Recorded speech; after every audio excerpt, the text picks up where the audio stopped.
ಬರಲಿ.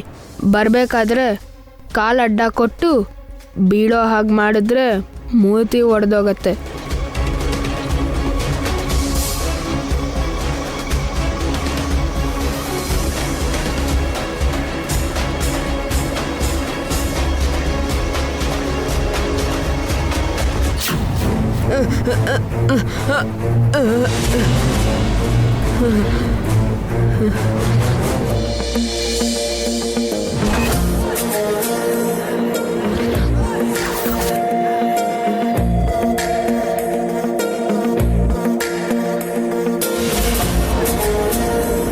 ಏನ್ ರಾಕಿ ಇದು?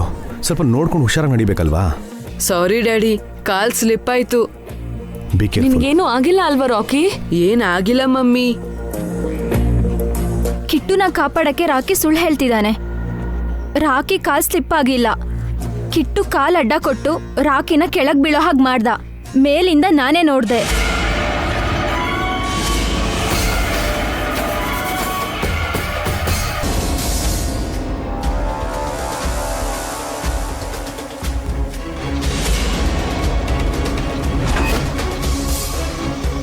ಏನ್ ಕಿಟ್ಟು, ಯಾಕೆ ಹೀಗ್ ಮಾಡ್ದೆ? ರಾಕಿಗೇನಾದ್ರೂ ಆಗಿದ್ದಿದ್ರೆ ಬುದ್ಧಿ ಇಲ್ವಾ? ಚಿಕ್ಕ ಹುಡ್ಗನ್ ಮುಂದೆ ಎಂತ ದೊಡ್ಡ ಮಾತಾಡ್ತಿದ್ಯಲ್ಲ ಅತ್ತಿಗೆ.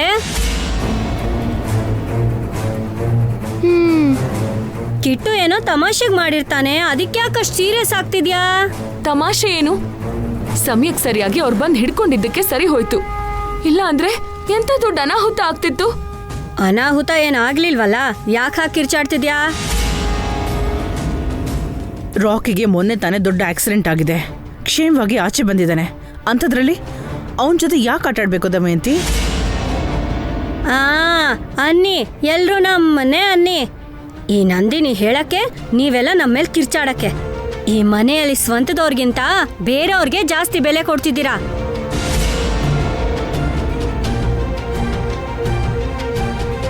ದಮಯಂತಿ, ಇಲ್ಲಿ ಯಾರೂ ಬೇರೆಯವರಿಲ್ಲ. ಸುಮ್ಮನೆ ಜಗಳ ಮಾಡಕ್ ಹೋಗ್ಬೇಡ. ಹೊಸೋರೆ, ಟೈಮ್ ಆಗ್ತಾ ಇದೆ. ಮಕ್ಕಳನ್ನ ಸ್ಕೂಲ್ ಕಳಿಸಿ. ರಾಕಿ, ಹುಷಾರಾಗಿ ಹೋಗ್ಬಾ. ಹೊರಡು.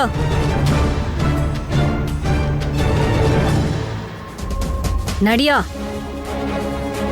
ಬಾಯ್ ಚಿಕ್ಕಪ್ಪ. ಬಾಯ್. ಬಾಯ್.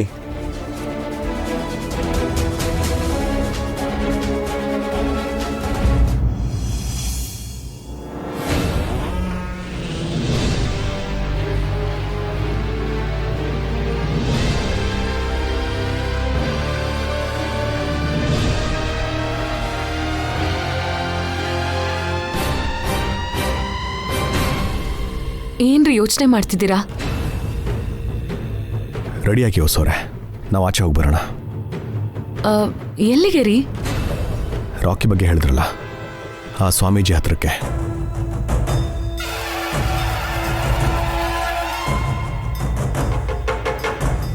ಆ ಸ್ವಾಮೀಜಿನ ಭೇಟಿ ಮಾಡಿ ಬಂದಾಗಿಂದ ನೀವು ತುಂಬಾ ಆತಂಕ ಪಟ್ಕೊಂಡಿದ್ದೀರಾ. ಸರಿಯಾಗಿ ಊಟ ಮಾಡ್ತಾ ಇಲ್ಲ, ನಿದ್ದೆನೂ ಮಾಡ್ತಾ ಇಲ್ಲ, ರಾಕಿ ಬಗ್ಗೆನೇ ಯೋಚನೆ ಮಾಡ್ತಾ ಇರ್ತೀರಾ. ಸ್ವಾಮೀಜಿನ ಮತ್ತೆ ಭೇಟಿ ಮಾಡಿದ್ರೆ ಅವ್ರು ಏನಾದರೂ ಸೊಲ್ಯೂಷನ್ ಹೇಳ್ಬೋದು. ನನ್ನ ಮನ್ಸಿನ ಮಾತನ್ನೇ ಹೇಳಿದ್ರಿ ರೀ. ನಾನು ಸ್ವಾಮೀಜಿನ ಭೇಟಿ ಮಾಡಬೇಕು ಅನ್ಕೋತಿದ್ದೀನಿ. ರಾಕಿ ಬಗ್ಗೆ ಅವ್ರು ಏನಾದರೂ ಒಂದು ಪರಿಹಾರ ಹೇಳ್ತಾರೆ. ಆ ಸ್ವಾಮೀಜಿ ಏನು ಹೇಳಿದ್ರು ಮಾಡೋಣ ರೀ. ಖಂಡಿತವಾಗ್ಲೂ ಸೋರೆ, ರಾಕಿಗೋಸ್ಕರ ಅವ್ರು ಯಾವುದೇ ಪರಿಹಾರ ಹೇಳಿದ್ರು ಕೂಡ ನಾನು ಅದನ್ನು ಮಾಡಕ್ಕೆ ರೆಡಿಯಾಗಿದ್ದೀನಿ. ತುಂಬ ಥ್ಯಾಂಕ್ಸ್ ರೀ. ಥ್ಯಾಂಕ್ಸ್ ಯಾಕ್ರಿ? ನೀವು ಈ ಥರ ಟೆನ್ಷನ್ ಮಾಡ್ಕೊಳ್ಳೋದನ್ನ ನನ್ನ ಕೈಯಲ್ಲಿ ನೋಡೋಕ್ಕಾಗ್ತಾ ಇಲ್ಲ. ಮೊದಲು ನಿಮ್ಮ ಮನೇಲಿ ನೆಮ್ಮದಿಯಾಗಿರಬೇಕು. ರಾಕಿಗೆ ಆಪತ್ತು ದೂರ ಆದ್ಮೇಲೆ ನನಗೆ ಮನಃಶಾಂತಿ ರೀ. ರಾಕಿಗೆ ಯಾರಿಂದ ಅನಾಹುತ ಆಯಿತೋ ಅವ್ರನ್ನ ಆದಷ್ಟು ಬೇಗ ಕಂಡು ಹಿಡಿತೀನಿ ಕಣ್ರಿ. ರಾಕಿಗೆ ಯಾವ ಸಮಸ್ಯೆನೂ ಬರದೇ ಇರೋ ಥರ ನೋಡ್ಕೊಳ್ತೀನಿ. ಮನುಷ್ಯ ಪ್ರಯತ್ನಕ್ಕೆ ಆ ದೈವಶಕ್ತಿ ಕೂಡ ಜೊತೆ ಆದ್ರೆ ನಮ್ಮಿಂದ ರಾಕಿನ ದೂರ ಮಾಡಬೇಕು ಅನ್ಕೊಂಡಿರೋ ಶತ್ರುಗಳನ್ನ ನಾವು ಬೇಗ ಹಿಡಿಬಹುದು. 10 ನಿಮಿಷದಲ್ಲಿ ರೆಡಿ ಆಗ್ತೀನಿ. ಗುಡಿಗೆ ಹೋಗಿ ಸ್ವಾಮೀಜಿನ ಭೇಟಿ ಮಾಡೋಣ.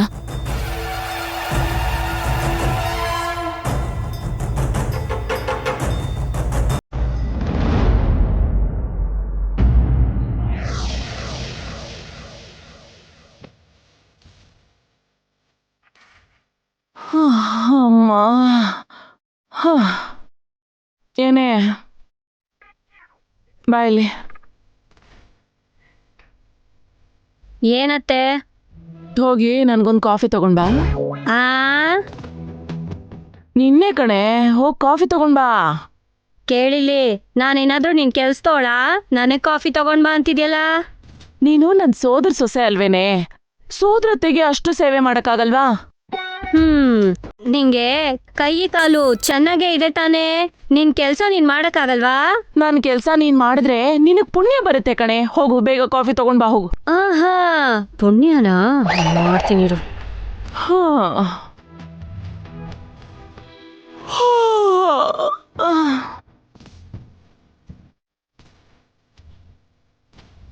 ಕಾಫಿ ಬೇಕಾ? ಕಾಫಿ ಮಾಡ್ತೀನಿ ಇರು ನಿಂಗೆ. ಈ ಅಕ್ಕಿ ತೊಳ್ದಿರೋ ನೀರೇ ಇವತ್ತು ನಿನಗೆ ಕಾಫಿ.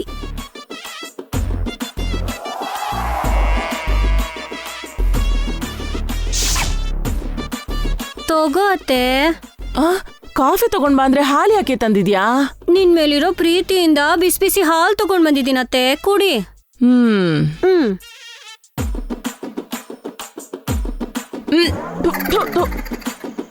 ಇದೇನೆ ನೀರಾಗಿ ಉಪ್ಪುಪ್ಪಾಗಿದೆ. ಅದು ಹಾಲಲ್ಲ, ಅಕ್ಕಿ ತೊಳ್ದಿರೋ ನೀರು. ಏನು, ನನಗ ಅಕ್ಕಿ ತೊಳ್ದಿರೋ ನೀರ್ ಕೊಟ್ಟಿದ್ಯಾ? ಮತ್ತಿನ್ನೇನು, ನಿನ್ ಮುಖಕ್ಕೆ ಕಾಫಿ ಬೇಕಾ? ನಿನಗ್ ಕೆಲ್ಸ ಹೇಳ್ದೆ ನೋಡು, ನನ್ನ ನಾನೇ ಹೊಡ್ಕೋಬೇಕು ಕಣ. ಯಾವತ್ತಾದ್ರೂ ಒಂದಿನ ನಿನ್ಗೆ ವಿಷ ಹಾಕಿ ಸಾಯಿಸ್ದೆ ಇದ್ರೆ ನನ್ನ ಹೆಸರು ಸುಮಂಗಲಿನೇ ಅಲ್ಲ. ಹಬ್ಬೋ, ಕಾಫಿ ಬೇಕಂತೆ. ಇದು ಕೂಡ ವೇಸ್ಟ್ ಇವಳಿಗೆ.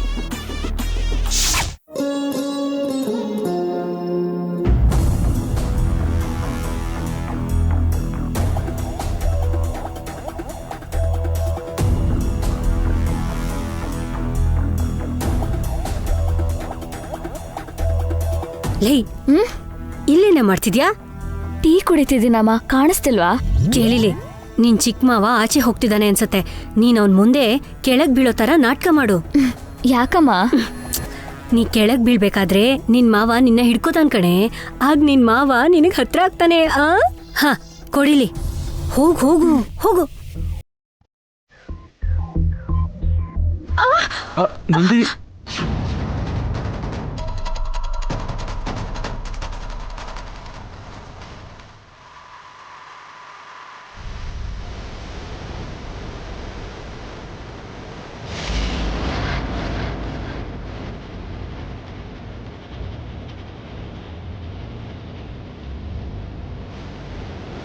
ಛೀ, ಈ ದಿಕ್ಕಿಲ್ದಿರೋಳು ಈಗ್ಲೇ ಬರ್ಬೇಕಾ? ಒಳ್ಳೆ ಅವಕಾಶ ಹೋಯ್ತು.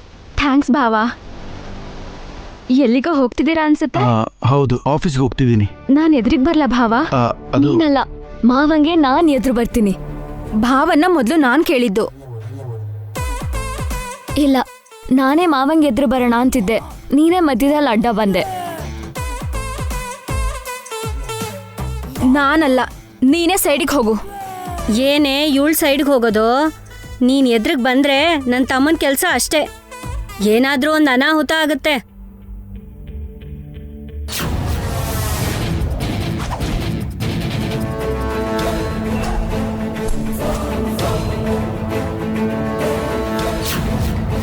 ಏನೇ ಸೇವ್ರೆ, ಈ ಕಡೆ ಬಂದ್ರಿ? ನಿಮ್ಮ ಮಗ ರಾಕಿಗೆ ಆಕ್ಸಿಡೆಂಟ್ ಮಾಡಿದವನ್ನ ಹಿಡೀರಿ ಅಂತ ನೀವು ಕಂಪ್ಲೇಂಟ್ ಕೊಟ್ಟಿದ್ದೀರಲ್ವಾ? ಅವನು ಸಿಕ್ಕಿದ್ನ ಎಸ್ಐ ಅವರೇ? ಸಿಕ್ಕಿದ್ದಾನೆ ಮೇಡಮ್. ಅವನ್ನ ಅರೆಸ್ಟ್ ಮಾಡೋಣ ಅಂತಲೇ ಬಂದ್ವಿ. ಯಾರು ಸರ್ ಅವನು? ಇವನೇ.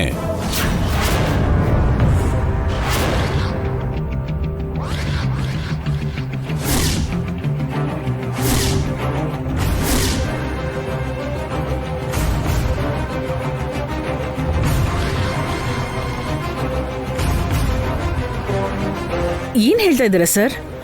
ನಮ್ಮ ಅಖಿಲ್ ಯಾಕೆ ಆಕ್ಸಿಡೆಂಟ್ ಮಾಡ್ತಾನೆ? ನಿಮಗ್ ಗೊತ್ತಿಲ್ಲ ಅನ್ಸತ್ತೆ ಸರ್, ಅಖಿಲ್ ಈ ಮನೆಯವನೇ. ಅವನೇ ಆಕ್ಸಿಡೆಂಟ್ ಮಾಡಿದ್ದು ಅಂತ ನಮ್ಮ ಹತ್ರ ಎವಿಡೆನ್ಸ್ ಇದೆ ಮೇಡಮ್.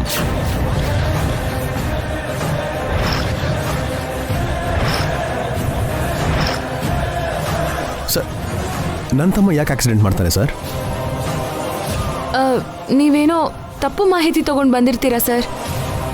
ಅಷ್ಟಕ್ಕೂ ರಾಕಿಗೆ ಅಖಿಲ್ ಯಾಕೆ ಆಕ್ಸಿಡೆಂಟ್ ಮಾಡ್ತಾನೆ? ನಾವೆಲ್ಲ ಎನ್ಕ್ವೈರಿ ಮಾಡೇ ಬರ್ತೀವಿ ಮೇಡಮ್. ಆಕ್ಸಿಡೆಂಟ್ಗೆ ಯೂಸ್ ಮಾಡಿರೋ ಬೈಕು ಈ ಅಖಿಲ್ದೆ. ನಂಬರ್ ಕೂಡ ಟ್ಯಾಲಿ ಆಗಿದೆ. ನಿಮ್ಮ ಮನೆ ಮುಂದೆ ಇರೋ ಬೈಕು ಆಕ್ಸಿಡೆಂಟ್ಗೆ ಬಳಸಿರೋ ಬೈಕು ಎರಡೂ ಒಂದೇ.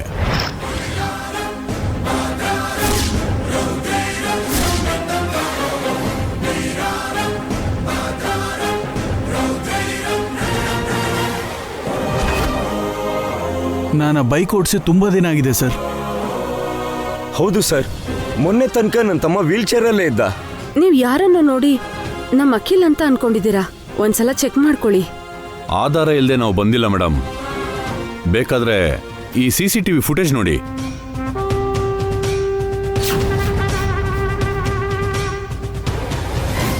ಇದು ಆಕ್ಸಿಡೆಂಟ್ ಮಾಡಿ ಓಡಿ ಹೋಗಬೇಕಾದ್ರೆ ರೆಕಾರ್ಡ್ ಆಗಿರೋ ವಿಜುವಲ್ಸ್. ಇದರಲ್ಲಿ ಕಾಣಿಸ್ತಿರೋ ಬೈಕು, ಮನೆ ಮುಂದಿರೋ ಬೈಕು ಎರಡೂ ಒಂದೇ.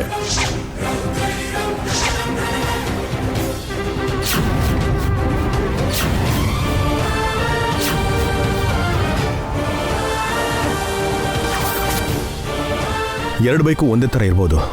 ಅಷ್ಟು ಮಾತ್ರಕ್ಕೆ ನಮ್ಮ ಅಖಿಲ್ ಆಕ್ಸಿಡೆಂಟ್ ಮಾಡಿದ್ದಾನೆ ಅಂತ ಅದನ್ನು ನೀವೇ ಹೇಳ್ತೀರಾ? ಎರಡು ಬೈಕು ಒಂದೇ ಥರ ಇದ್ರು ಅದ್ರ ನಂಬರ್ ಬೇರೆ ಅಲ್ವಾ ಸರ್? ಆ ನಂಬರ್ ನಮ್ಮ ಅಖಿಲ್ ಬೈಕ್ದಲ್ಲ. ನಾವು ಅದನ್ನು ಚೆಕ್ ಮಾಡಿದ್ದೀವಿ ಮೇಡಮ್. CCTV ಫುಟೇಜಲ್ಲಿ ಕಾಣಿಸ್ತಿರೋ ನಂಬರ್ ಒರಿಜಿನಲ್ ಅಲ್ಲ, ಫೇಕ್. ಆ ನಂಬರ್ ಕೆಳಗೆ ಇನ್ನೊಂದು ನಂಬರ್ ಇದೆ. ನಕಲಿ ನಂಬರ್ ಪ್ಲೇಟ್ ಬಿದ್ದೋಗಿ ಅದರಲ್ಲಿರೋ ಅಸಲಿ ನಂಬರ್ ನಮಗೆ ಕಾಣಿಸ್ತು. ನೀವು ಕೂಡ ನೋಡಿ.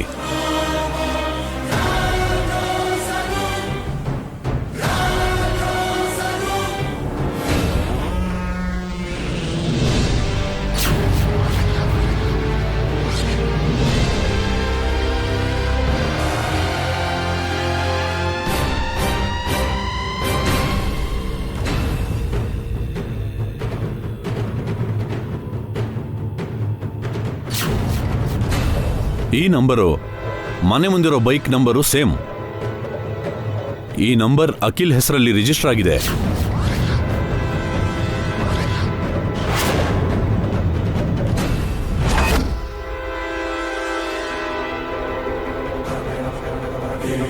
ಆಕ್ಸಿಡೆಂಟ್ ಆದಾಗ ಹೆಲ್ಮೆಟ್ ಹಾಕೊಂಡಿದ್ರಿಂದ ಮುಖ ಗೊತ್ತಾಗ್ಲಿಲ್ಲ. ಆದರೆ ನಂಬರ್ ಪ್ಲೇಟ್ ಆಧಾರದ ಮೇಲೆ ಆಕ್ಸಿಡೆಂಟ್ ಮಾಡಿರೋದು ಅಖಿಲ್ ಅಂತ ಪ್ರೂವ್ ಆಗಿದೆ. ಅದಕ್ಕೆ ಅವನ್ನ ಅರೆಸ್ಟ್ ಮಾಡ್ತಿದ್ದೀವಿ. ಕಾನ್ಸ್ಟೇಬಲ್, ಅರೆಸ್ಟ್ ಮಾಡಿ. ಸರ್, ಒಂದು ನಿಮಿಷ ಎಸ್ ಅವರೇ. ಆಕ್ಸಿಡೆಂಟ್ ಆಗಿರೋದು ನನ್ನ ಮಗನಿಗೆ. ಆಕ್ಸಿಡೆಂಟ್ ಮಾಡಿದ್ದು ನನ್ನ ತಮ್ಮ ಅಂತಂದರೆ ನಾವು ಹೇಗೆ ನಂಬ್ತೀವಿ? ನನ್ನ ಮಗ ರಾಕಿ ಅಂದ್ರೆ ಅಖಿಲ್ಗೆ ತುಂಬಾ ಇಷ್ಟ ಸರ್, ಪ್ರಾಣ. ಅಂಥದ್ರಲ್ಲಿ ಅಖಿಲ್ ಆಕ್ಸಿಡೆಂಟ್ ಮಾಡಿದಾನೆ ಅಂದ್ರೆ ನಾವು ನಂಬಲ್ಲ. ನಮ್ಮನೆ ಹುಡುಗನ್ನ ನಮ್ಮನೆಯವನ್ನ ಯಾಕೆ ಆಕ್ಸಿಡೆಂಟ್ ಮಾಡ್ತಾನೆ ಸರ್? ನಿಮ್ಮಲ್ಲಿ ಏನ್ ಜಗಳ ಇದೆಯೋ ನಮ್ಗೇನ್ ಗೊತ್ತು.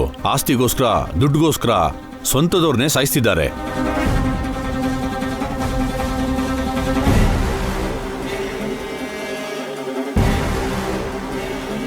ನಮ್ದು ಅಂತ ಕುಟುಂಬ ಅಲ್ಲ ಸರ್. ನಮ್ಮ ಮನೇಲಿ ಯಾವ ಜಗಳನೂ ಇಲ್ಲ. ನನ್ನ ಮಗನ ಬಿಟ್ಬಿಡಿ ಸರ್. ಸಾರಿ ಅಮ್ಮ, ಆಲ್ರೆಡಿ FIR ಫೈಲ್ ಮಾಡಿದ್ದೀವಿ. ಏನಾದರೂ ಇದ್ರೆ ಕೋರ್ಟ್ಗೆ ಬಂದು ಮಾತಾಡಿ.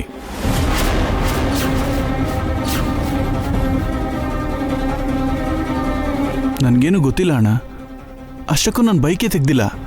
ನಾನು ಆಕ್ಸಿಡೆಂಟ್ ಮಾಡಿಲ್ಲ. ನನ್ನ ನಂಬಿ. ನಮಗ್ ಗೊತ್ತಿಲ್ವಾ ಅಖಿಲ್? ನೀನ್ ತಪ್ಪು ಮಾಡಿಲ್ಲ. ಏನ್ SI ಸರ್, ನಮ್ಗೆ ನ್ಯಾಯ ಕೊಡ್ಸಿ ಅಂತ ನಿಮಗ್ ಕಂಪ್ಲೇಂಟ್ ಕೊಟ್ರೆ ನೀವ್ ಮಾಡೋ ಕೆಲ್ಸ ಇದಾ? ನನ್ ಮೈದನ್ನ ಬಿಟ್ಬಿಡಿ. ಪಕ್ಕ ಎವಿಡೆನ್ಸ್ ಇಟ್ಕೊಂಡೆ ನಾವು ಅರೆಸ್ಟ್ ಮಾಡಕ್ ಬಂದಿದೀವಿ ಮೇಡಮ್. ನಿಮ್ ಹತ್ರ ಬೇರೆ ಸಾಕ್ಷಿ ಏನಾದ್ರೂ ಇದ್ರೆ ತೋರಿಸಿ.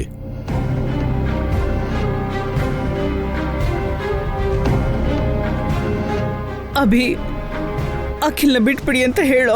ಭಯ ಪಡ್ಬೇಡಮ್ಮ, ಅಖಿಲ್ ಏನೂ ಆಗಲ್ಲ. ಅಖಿಲ್, ನೀನು ಧೈರ್ಯವಾಗಿರೋ.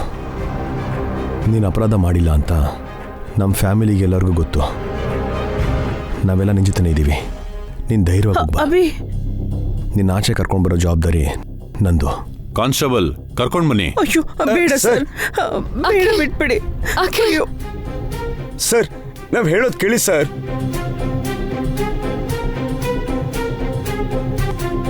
SI ಅವರೇ, ಪ್ಲೀಸ್ ಬನ್ನಿ ಕರ್ಕೊಂಬನ್ನಿ. ಅಖಿಲ್ ಅಖಿಲ್ ಅಯ್ಯೋ ಅಖಿಲ್ ಸರ್ ಬಿಟ್ಬಿಡಿ ಸರ್. ಅಖಿಲ್ ಅಯ್ಯೋ ಅಖಿಲ್. ಈ ವಿಷಯನ ಇಲ್ಲೇ ಹಾರಿಕಾಗ್ ಹೇಳ್ಬೇಕು.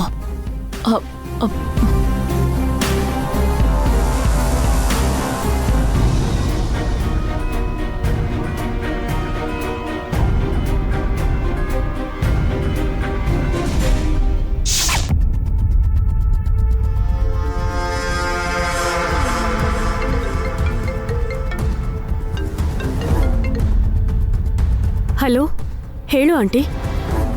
ಎಲ್ಲೇ ಇದೆಯಾ? ಆಚೆ ಇದ್ದೀನಿ. ಯಾಕೆ? ಅಖಿಲ್ ಅರೆಸ್ಟ್ ಆದ ಕಣೆ. ಹೌದಾ? ಯಾಕಂಟಿ? ಮೊನ್ನೆ ರಾಕಿಗೆ ಆಕ್ಸಿಡೆಂಟ್ ಆಯ್ತಲ್ಲ, ಅದನ್ನ ಮಾಡ್ಸಿದ್ದು ಅಖಿಲೇ ಅಂತ ಪೊಲೀಸರು ಮನೆಗ್ ಬಂದು ಅಖಿಲ್ನ ಸ್ಟೇಷನ್ ಕರ್ಕೊಂಡು ಹೋದ್ರು. ಆಗ ಮನೇಲಿ ಯಾರು ಇರ್ಲಿಲ್ವಾ? ಎಲ್ರೂ ಇದ್ರು. ರಾಕಿನ ಆಕ್ಸಿಡೆಂಟ್ ಮಾಡಿರೋ ಬೈಕ್ ಅಖಿಲ್ದು ಅಂತ ಹೇಳಿ ಪೊಲೀಸ್ನವರು ಅರೆಸ್ಟ್ ಮಾಡಿ ಕರ್ಕೊಂಡು ಹೋಗಿದ್ದಾರೆ. ಅಖಿಲ್ ಯಾಕೆ ರಾಕಿಗೆ ಆಕ್ಸಿಡೆಂಟ್ ಮಾಡ್ತಾನೆ? ಅದಲ್ಲ ಕಣೆ, ರಾಕಿ ಅಂದ್ರೆ ಅಖಿಲ್ಗ್ ಪ್ರಾಣ. ಅವ್ನಿಗೆ ಯಾರಾದ್ರೂ ಬೈದ್ರೇನೆ ಅಖಿಲ್ ಸಹಿಸಲ್ಲ. ಅಂಥದ್ರಲ್ಲಿ ಅಖಿಲ್ ರಾಕಿಗ್ ಬೈಕಿಂದ ಗುದ್ದಿದಾನೆ ಅಂದ್ರೆ ನಂಬಕ್ಕೆ ಆಗ್ತಿಲ್ಲ ಕಣೆ. ಮತ್ತೆ ಈ ವಿಷಯನ ಪೊಲೀಸರಿಗೆ ಹೇಳಿದ್ರಾ? ಏನಾದ್ರೂ ಇದ್ರೆ ಕೋರ್ಟ್ಗೆ ಬಂದ್ ಹೇಳಿ ಅಂತ ಪೊಲೀಸ್ನವ್ರು ಅಂದ್ರು. ಏನೋ ಆಂಟಿ, ನಡಿಬಾರ್ದು ವಿಷಯ ಎಲ್ಲ ನಡೀತಾ ಇದೆ. ನಡೀತಿರೋ ವಿಷಯದ ಹಿಂದೆ ನಿನ್ನ ಕೈವಾಡ ಇಲ್ಲ ತಾನೆ? ಅದೇನ ಆಂಟಿ ಹಾಗೆ ಹೇಳ್ತಿದ್ಯಲ್ಲ? ಅಂದ್ರೆ ವಿಚ್ಛೇದನ ಕೊಟ್ಟ ಅಂತ ನೀನ್ ಅಖಿಲ್ ಮೇಲೆ ದ್ವೇಷ ಇಟ್ಕೊಂಡು ಅರೆಸ್ಟ್ ಮಾಡ್ಸಿದ್ಯೇನೋ ಅಂತ ಅನ್ಕೊಂಡೆ. ನನಗೆ ಅಖಿಲ್ ಮೇಲೆ ಕೋಪ ಇದೆ, ದ್ವೇಷ ಅಲ್ಲ. ಸಾಧ್ಯ ಆದ್ರೆ ಅಖಿಲ್ ಜೊತೆ ಮತ್ತೆ ಒಂದಾಗಿರಕ್ ಇಷ್ಟಪಡ್ತೀನಿ ಹೊರತು ಅರೆಸ್ಟ್ ಯಾಕೆ ಮಾಡಿಸ್ತೀನಿ? ನಿನ್ನ ನಂಬಕ್ ಸಾಧ್ಯ ಇಲ್ಲ ಕಣೆ. ನೀನೇನ್ ಬೇಕಾದ್ರೂ ಮಾಡ್ತೀಯಾ? ನನ್ನ ಮೇಲೆ ಅನುಮಾನ ಪಡ್ತಿದ್ಯಾ ಆಂಟಿ? ನಾನು ಅಷ್ಟೊಂದು ಕೆಟ್ಟವಳ? ಹಾಗಾದ್ರೆ ಅಖಿಲ್ನ ಅರೆಸ್ಟ್ ಮಾಡ್ಸಿದ್ದು ನೀನಲ್ಲ ಅಂತ ಆಯ್ತು. ನಿನ್ ಮೇಲೆ ಆಣೆ ಆಂಟಿ, ನಾನಂತೂ ಅಲ್ಲ. ಅಷ್ಟಕ್ಕೂ ರಾಕಿಗೆ ಆಕ್ಸಿಡೆಂಟ್ ಆಗಿರೋ ವಿಷಯ ಕೂಡ ನೀನ್ ಹೇಳಿದ್ಮೇಲೆನೆ ನನಗೆ ಗೊತ್ತಾಗಿದ್ದು. ಸರಿ ಬಿಡೆ, ನೀನಲ್ಲ ತಾನೇ? ಏನೋ ಡೌಟ್ ಬಂದು ಫೋನ್ ಮಾಡ್ದೆ. ಇಡ್ತೀನಿ. ಓಕೆ ಆಂಟಿ, ಹೀಗೆ ಅವಾಗವಾಗ ಅಲ್ಲಿನ ವಿಷಯನೆಲ್ಲ ನನಗೆ ಹೇಳ್ತಾ ಇರು. ಬಾಯ್. ಏನ್ ಹಾರಿಕಾ, ಇಷ್ಟು ಖುಷಿಯಾಗಿದ್ಯಾ? ನೀವು ಗ್ರೇಟ್ ಮ್ಯಾಮ್. ಇಲ್ಲಿ ನೀವು ಪ್ಲಾನ್ ಹೇಳ್ತಿದ್ದಂಗೆ ಅಲ್ಲಿ ನಡೆದೇ ಹೋಯ್ತು. ಅಖಿಲ್ ಅರೆಸ್ಟ್ ಆದ್ನಂತೆ. ನಮ್ಮ ಆಂಟಿ ಫೋನ್ ಮಾಡಿ ಹೇಳಿದ್ಲು. ನೀವ್ ಇಷ್ಟೊಂದು ಫಾಸ್ಟ್ ಅಂತ ಅನ್ಕೊಂಡಿರ್ಲಿಲ್ಲ ಮ್ಯಾಮ್. ರಾಕಿಗೆ ಆಕ್ಸಿಡೆಂಟ್ ಮಾಡೋದಕ್ಕೆ ಅಖಿಲ್ ಹತ್ರ ಇರೋ ಬೈಕ್ ತರದ್ದೇನೆ ನಂಬರ್ ಬದಲಾಯಿಸಿ ಅಖಿಲ್ನ ಸಿಕ್ಕಾಕ್ಸಿದ್ರಿ. ನಿಜವಾದ ಅಪರಾಧಿ ಸಿಗದೆ ಇರೋ ಹಾಗೆ ಮಾಡಿ ಅಖಿಲ್ ಸಿಕ್ಕಾಕೊಳ್ಳೋ ಹಾಗೆ ಮಾಡಿದ್ರಿ. ಆ ಫ್ಯಾಮಿಲಿಲಿ ಒಬ್ರನ್ನ ಸಕ್ಸಸ್ಫುಲ್ ಆಗಿ ಆಚೆ ಕಳಿಸಿದ್ರಿ. ಅಖಿಲ್ ಅರೆಸ್ಟ್ ಆಗಿದ್ ಮಾತ್ರಕ್ಕೆ ಎಲ್ಲ ಆಗೋಯ್ತು ಅಂತಲ್ಲ. ಮಾಡಬೇಕಾಗಿರೋದು ಇನ್ನೂ ತುಂಬಾನೇ ಇದೆ. ರಾಕಿಗೆ ಆಕ್ಸಿಡೆಂಟ್ ಮಾಡಿದ್ದು ಅಖಿಲೇ ಅಂತ ಅಭಿ ವಸು ಇಬ್ರು ಬಲವಾಗಿ ನಂಬಬೇಕು. ಅಭಿ ಅಖಿಲ್ ಮಧ್ಯೆ ಜಗಳ ಆಗ್ಬೇಕು. ಈ ವಿಷಯದಿಂದ ಫ್ಯಾಮಿಲಿ 2 ಭಾಗ ಆಗ್ಬೇಕು. ಅರ್ಥ ಆಯ್ತು ಮ್ಯಾಮ್. ನೀವು ಅಖಿಲ್ನ ಅರೆಸ್ಟ್ ಮಾಡಿಸಿದ್ರಿ ಅಲ್ವಾ? ಇನ್ ಮಿಕ್ಕಿದ ವಿಷಯನ ನನಗ್ ಬಿಟ್ಬಿಡಿ. ಆ ಅಣ್ಣ ತಮ್ಮಂದ್ರ ಮಧ್ಯೆ ಹೇಗ್ ಚುಚ್ಕೊಡ್ಬೇಕು ಅಂತ ನಾನ್ ನೋಡ್ಕೋತೀನಿ. ಆ ಜಗಳ ನೀನ್ ಹ್ಯಾಂಡಲ್ ಮಾಡ್ತೀಯಾ? ನಿನ್ ಕೈಲಾಗತ್ತಾ? ಆಗತ್ತೆ ಮ್ಯಾಮ್. ಆಗ್ಲೇ ಒಂದ್ಸಲ ಅಖಿಲ್ ಅಭಿಭಾವನ ಮಧ್ಯ ಜಗಳ ತಂದಿಟ್ಟಿದ್ದೆ. ಭಾಸ್ಕರ್ ಭಾವ ಅಖಿಲ್ ಒಬ್ರಿಗೊಬ್ರು ಬೈದಾಡೋ ತರ ಮಾಡಿದ್ದೆ. ಆಸ್ತಿ ಎಲ್ಲ ಕಳ್ಕೊಂಡು ಬೀದಿಗೆ ಬರೋ ಹಾಗೆ ಮಾಡಿದ್ದೆ. ಸೊ ಈಗ ಅದನ್ನ ರಿಪೀಟ್ ಮಾಡ್ತೀನಿ ಅಂತಿದ್ಯಾ? Yes ma'am. ನೀವು ನನಗೆ ಒಳ್ಳೆ ಅಪಾರ್ಚುನಿಟಿ ಕೊಟ್ಟಿದ್ದೀರಾ. ಈ ಆಯುಧನ ಹೇಗೆ ಉಪಯೋಗಿಸ್ತೀನಿ ಅಂತ, ಆ ಅಣ್ಣ ತಮ್ಮಂದ್ರನ್ನ ಹೇಗೆ ಬೇರೆ ಮಾಡ್ತೀನಿ ಅಂತ ನೀವೇ ನೋಡ್ತೀರಾ. ಗುಡ್. All the best.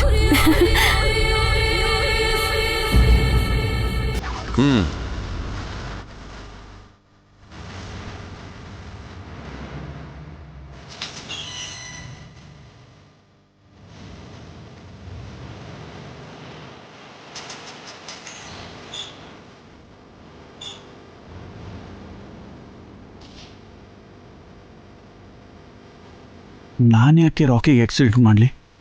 ಆಕ್ಸಿಡೆಂಟ್ಗೆ ನನ್ನ ಬೈಕ್ ಹೇಗೆ ಉಪಯೋಗಿಸ್ಕೊಂಡ್ರು? ನನ್ನ ಬಗ್ಗೆ ಅಭಿ ಅಣ್ಣ ವಸೋತ್ಗೆ ಎಷ್ಟು ಬೇಜಾರು ಮಾಡ್ಕೊಂಡಿದ್ದಾರೋ ಅಷ್ಟಕ್ಕೂ ಯಾಕೆ ಹೀಗಾಗ್ತಿದೆ?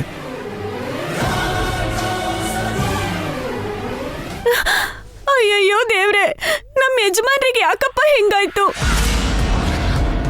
ಇವಾಗ ನಾನು ಏನ್ ಮಾಡ್ಲಪ್ಪ ಭಗವಂತ? ಯಾರಮ್ಮ ನೀನು? ನಾನು ಇವ್ರ ಹೆಂಡತಿ ಸರ್. ಇವರು ನನ್ನ ಗಂಡ, ನನ್ನ ಪತಿ ದೇವ. ನಾನು ನಿನ್ನ ಗಂಡ ಅಲ್ಲ. ಕೋರ್ಟು ನಮಗೆ ವಿಚ್ಛೇದನ ಕೊಟ್ಟಿದೆ. ಬಿಟ್ಟು ಹೋಗಿರೋದು ನಮ್ಮ ಶರೀರನೇ ಹೊರತು ನಮ್ಮ ಮನ್ಸಲ್ಲ ಅಖಿಲ್. ಅನ್ಕೊಂಡಿದ ತಕ್ಷಣ ಬೇರೆ ಆಗೋದಲ್ಲ ನಮ್ಮ ಅನುಬಂಧ.